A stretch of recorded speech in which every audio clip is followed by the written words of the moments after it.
ভারতবর্ষে নববর্ষ পালন করা হয়। এই নববর্ষ ভারতবর্ষ ছাড়াও অন্যান্য দেশগুলিতে পালন করা হয়ে থাকে।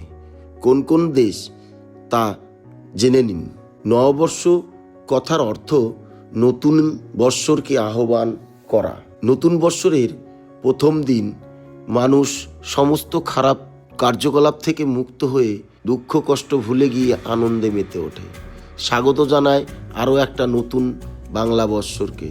তবে শুধু ভারতেই নয়, অন্যান্য দেশগুলিতেও এই উৎসব পালন করা হয়ে থাকে। সেই দেশগুলি কোন কোন দেশ তা জেনে নিন। Bangladesh, Thailand, Nepal, Myanmar, Sri Lanka, Laos, Cambodia.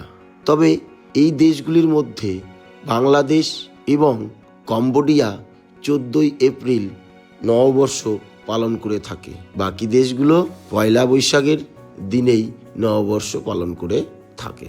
এইরকমই নতুন নতুন তথ্য পেতে চ্যানেলটিকে সাবস্ক্রাইব করুন এবং বন্ধুদের মধ্যে শেয়ার করুন।